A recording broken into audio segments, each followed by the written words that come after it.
Hey everyone, welcome to Founders 365 with me, Stephen Haggerty. Today I'm joined by the founder of alphaseeker, Mr. Alexei Mirkin. How are you today, Alexei? How's it going, Stephen? Doing excellent. Thanks. Thank you for being here. Thanks for joining me. I'm really looking forward to getting into the details of what you do and what your service is as well. So I guess the first port of call is obviously just tell people what alphaseeker does. So AlphaSeeker is a new trading app where we analyze stocks with AI and pick winners. Our mission is to deliver quality investment advice across all income levels. So we're going after kind of the young professionals market, people that are not sophisticated investors per se, but they're looking to learn about investing into stocks, and they need some extra information to go along with their, trading activities. Love it. And this is the kind of information that we're going to be providing via the AlphaSeeker app, which is basically, we have an analytics engine that's going to deliver some kind of proprietary insights that we designed. Amazing. And for you, I'm always curious, especially with sort of apps and technology like this, what was going on in your world that made you go, you know what, I really want to create this system, create this service, and obviously AlphaSeeker was born. But what was the thought process behind that? Well, to be honest with you, I mean, I lived in the States and I kind of passed the exchanges and did that whole thing. And I had a lot of friends that worked on Wall Street, actually, when I was living in New York. And and I always looked up to them, but never, back then I didn't really understand the markets at all, and I had really no idea. They showed me, I mean, this was 20, 25 years ago or something, they showed me their exam books for the stockbrokers exam, for the Wall Street firms and everything. And I was looking at it, just like, I didn't understand what the hell was going on. Just a whole lot of numbers on a page. Yeah. But since then, it's always kind of been in the back of my mind to kind of get the mastery of the markets and trying to because these guys were all older than me, and I used to look up to them. So I always wanted to kind of get a perspective on stock analysis and being able to kind of. So my original drive was really to kind of enter Wall Street, to be honest with you. And then be one of those guys that you looked up to. So what happened after that is that, I got into coding with Python because, quantitative finance on Wall Street is basically run by R and Python, and quantitative analysts mostly use those two languages. So I got into coding Python, and then through coding Python, I got into using machine learning. Yeah. And so it all kind of merged in together. And then, I ended up doing a startup in London because that's where most of my support network is. Amazing. And going from sort of wanting to be like those guys on Wall Street to learning coding, at what point did you think, I'm the guy that's going to bring out AlphaSeeker, create the app, and bring this service to the world? Because obviously there's other people kind of doing what you're doing. It was about last May, I went into Rise London, believe it or not, because I was following some people that are in the fintech scene, social media and things along those lines. And I got invited to one of those events, and I talked to them there, and I said to them, look, I got this kind of algorithm prototype thing that I'm thinking of. I don't know what to do with it, really. Is what I told them, and that's how my journey to making an app really started. Because they were like, well, you got to make a product out of it, and and then from there I went on to that journey where I started learning about what it takes to make a product, what are the customers interested in, what is on the market right now. I mean, at the time, I didn't even my drive at the time was kind of going for the Wall Street quantitative analyst type of person. Yeah.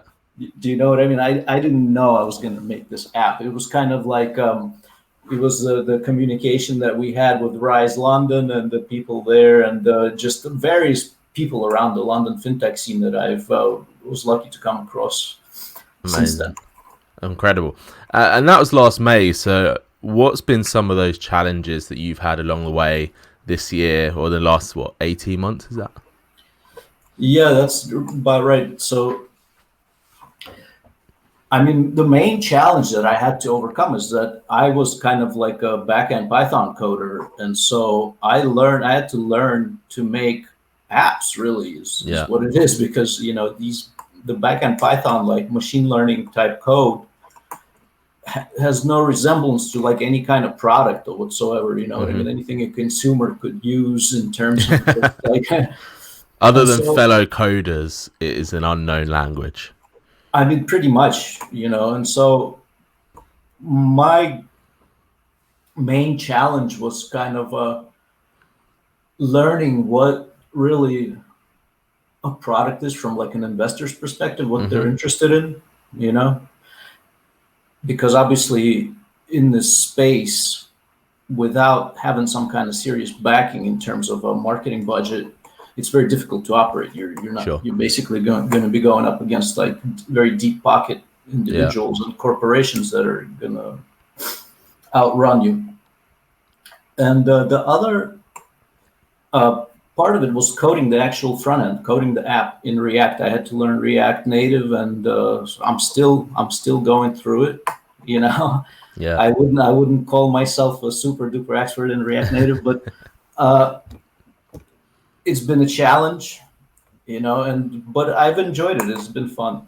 Yeah, I mean, you definitely seem like someone that is very solution focused, which I guess you have to be in these situations. For you, why did you not go down the, I guess, co-founder route then? Why did you think? Because obviously, I guess a lot of people, when they're technical knowledge like you, they bring on a co-founder to sort of handle all of that other side of the stuff that you don't want to do, or not you want to do, but perhaps you don't have that much experience in. I'll tell you the truth. I mean, the main reason why I haven't, it's not that I wasn't trying to go down the co-founder route. It's just that I'm naturally shy. Okay. And so for me to go out there to reach out to people, like people that I don't know, and especially like in London, which is really not my hometown. Yeah, it can be quite intimidating, right? It can be intimidating. It can be very intimidating.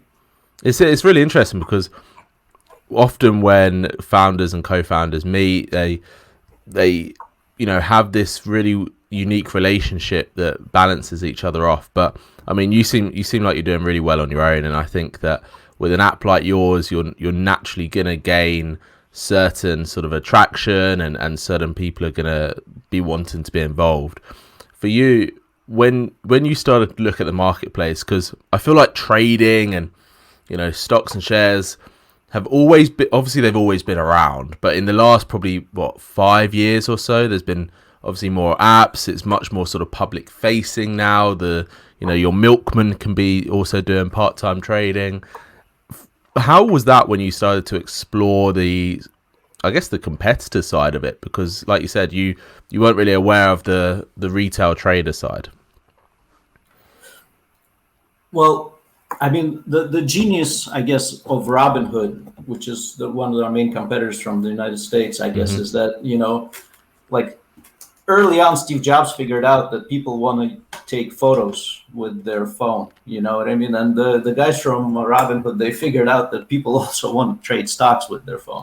and I think that, that trend is ultimately going to continue, that people are going to discover more and more that people want to do more things with their phone. So in terms of that, like I was using at the time, like a couple of years ago and before that, like I was not really like up to speed on any kind of mobile trading or anything that was going on in that sense, because, professional traders, they don't use these kind of tools. Yeah. And so like, I was kind of sticking with the kind of bigger computers, direct online investment platforms, things along those lines. And moving forward now, obviously 18 months ago was that, sounds almost like one of those pin drop moments when you thought, actually, there is something I can do with this. And it can be morphed into something that obviously has that B2C sort of environment. What's the big plan for you? What's the big plan for AlphaSeeker? What do you want to achieve? Because, you know, with an app like this, with a service like this, I feel like there's so much potential in terms of what you could be doing. I mean, our plans are very small at the moment. I'll tell you absolute truth. I mean, we want to. Truth is the way to go, man. we want to deploy this app. Yeah. Go to market. You know what I mean?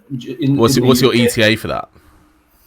I mean, the app is pretty much almost finished. I'm literally like putting the final touches on it. Maybe it's going to take me like another 10 days. I don't know, maybe 2 weeks. I don't know. Real soon. It's basically done. There's no technical challenge. It's just a matter of like getting all the buttons to look good and things along those lines. The sexy part. Yeah. And when it launches, how do you think you'll feel? Because that's such a poignant moment when you're putting your product out there, ready to use, ready to bring on sort of consumers and clients. I mean, it'll be absolute relief, really, because it's like when you're working towards a goal for like such a long time and you get kind of knocked down along the way quite a few times, you know, coming so close to it is amazing already, you know what I mean? And I feel like that past the launch, there's going to be just an enormous amount of relief, knowing that the journey kind of has been complete and you can embark on the new journey with the, you know, grow in the company. Exactly.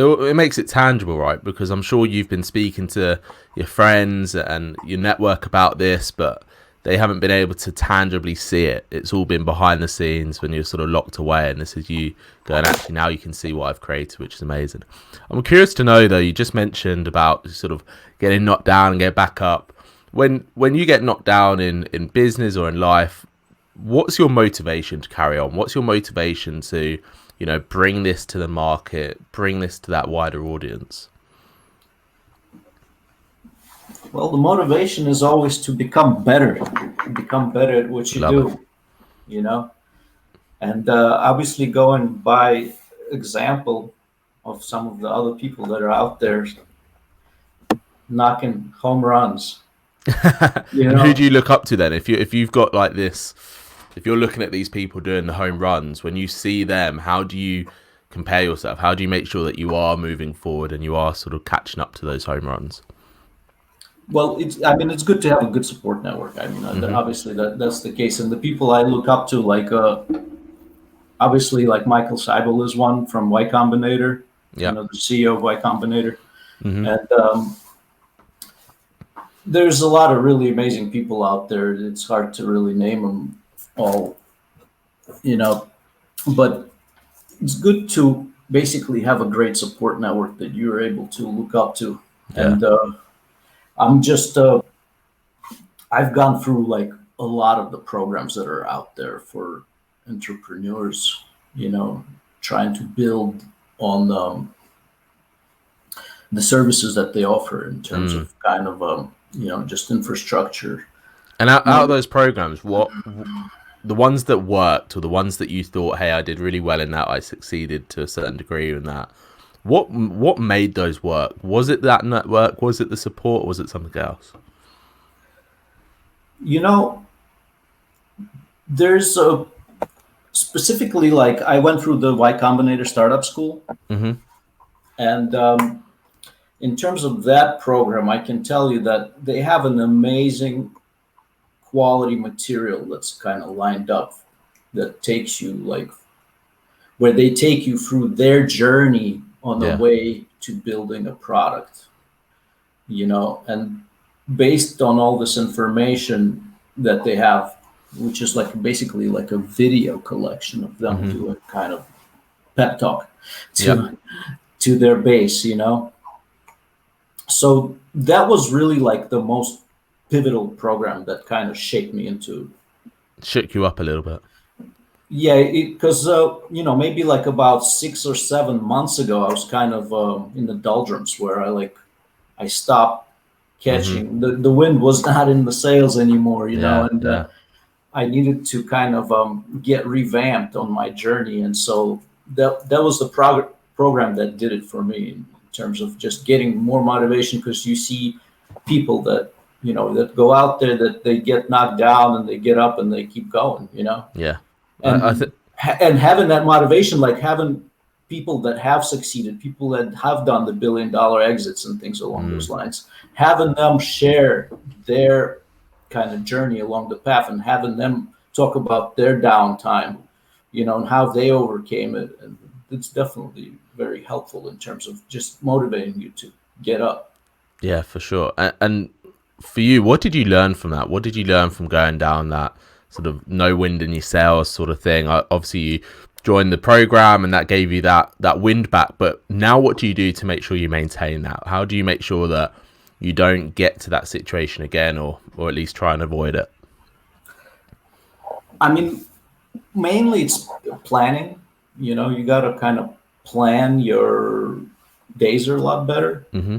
For me anyway, because I guess I was kind of just winging it most of the days. So I didn't really put anything down on paper in terms of like what my plan is. And so the time management was kind of really suffering in a sense where I was not getting a lot done and just kind of wasting a lot of time thinking about what should be done. Mm-hmm. And so like having some sort of structure where you are planning your most vital tasks ahead of time and kind of just letting everything else fall onto the sidelines is kind of the pivotal lesson that I learned that is keeping me on track now. It's funny, I've obviously interviewed a lot of founders and asked a lot of questions like that, and the answers are always the simple ones, right? I think something simple as to planning and making sure you know what's happening in front of you is a very easy thing for people to do, but they seem to forget, right? They seem to forget to do it, or they get into that zone of just what that classically working in the business or on the business. For you, when you're in that planning stage and when you're thinking about sort of those next few steps, how far ahead do you think? Is this planning in sense of, weeks, months, or is it literally just days ahead? Well, in my situation right now, since I'm doing all the coding, I'm really only planning a couple of days ahead, 2-3 days ahead, because I gotta keep myself basically mechanically knocking out 1 or 2 pages a day. Yeah. And so that's what it boils down to, is where you gotta just decide, like in this particular case, where. Because my biggest obstacle is just the fact that the app isn't finished at the moment. Yeah, of course. Right now, it's all about time right now, I'm guessing, right? You want to launch in the next 2 weeks, let's say. That's a lot of pressure for you, considering you're the one doing the coding, to make sure that you're showing up every day and getting that launch date or that launch finalized. When that happens, you mentioned that you're going to feel a sigh of relief. What's your plan after that? How do you plan on pushing this out there? How do you plan on sort of getting that to a wider market? Well, I'm going to have to completely switch gears, basically. I'm going to have to, and hopefully this new vehicle is going to have a fast third, because what I'm doing right now and what I'm going to be doing is just completely two different things. Yeah. Because once it gets past the launch, if things do go well, we'll have a much better DevOps team. We'll have the team was going to be on such a different level. And I'm going to go from managing the code to like managing the team and being able to kind of plan ahead in terms of scale. And honestly, I don't know even how that's all going to happen, to be honest. It's that unknown, right? And we can plan and we can read books, we can observe how other people do it. But I think, especially when it comes to building that team, you have to kind of learn from that trial and error. You have to know, you have to do some bad hires or make some sort of leadership mistakes, I guess, to learn from where you want to go. I'm curious to know that, do you think you'll go down that investor route? Do you think you'll go down that route to sort of pump some cash behind this? I mean, we're hoping to do a crowd round. Nice. So That's basically what it's boiling down to. Because honestly, investors are very difficult to deal with, and it's simply easier to do a crowd round. Yeah, that's why you see a lot of the guys that are, been funded lately, like Free Trade and people along. Yeah.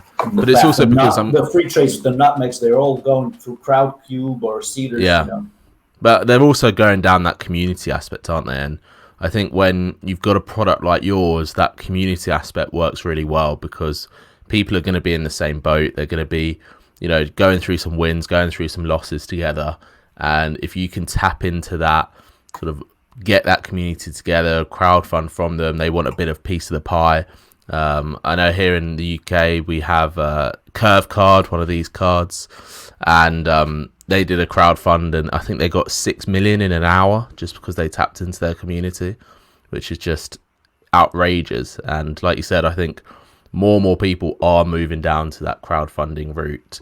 It's getting way more popular. It used to be the days where it was like some crappy little invention that your next door neighbor has made and they whacked it on Kickstarter, but now it's fully fledged into this whole new realm, which I'm really excited about. Alex, go on. You about to say something? Yeah, I mean, I was going to say that dealing with investors in general is fairly difficult, because they are coming from like just a whole different environment. Like most founders are not professional CEOs. They're like hackers at best, in the tech space. Yeah.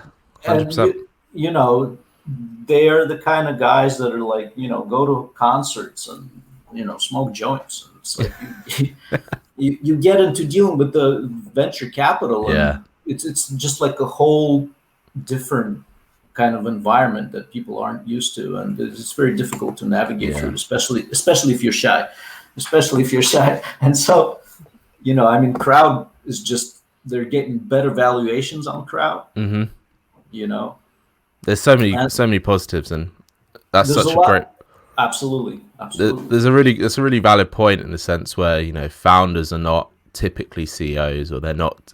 I mean, they become CEOs, but they're not typically born CEOs, right? It's a very different role, and often investors look for that CEO attitude to make sure that they're hedging their bets in that right fashion.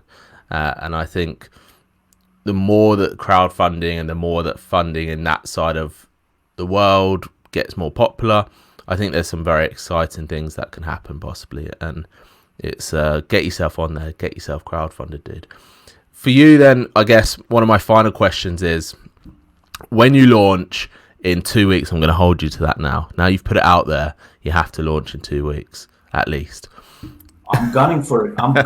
Believe me, like you don't even know. I'm gunning for it. I have no doubt you will. But when it's launched, how can people find you? How can people get more information about Alpha Seeker and get on board? Well, we got a website, alphaseeker.app, and you can sign up for our mailing list there. And stay tuned. I'm on LinkedIn. I'm on GitHub. It's easy. It's fairly easy to find me. You don't hide, which I love. Listen, Alexei, thank you so much for your time. I wish you all the best. And if there's anything I can do to help, let me know. More than happy to. Thanks, Stephen. I really appreciate you having me on. Thank you. And thanks everyone for listening and watching. This has been Founders 365.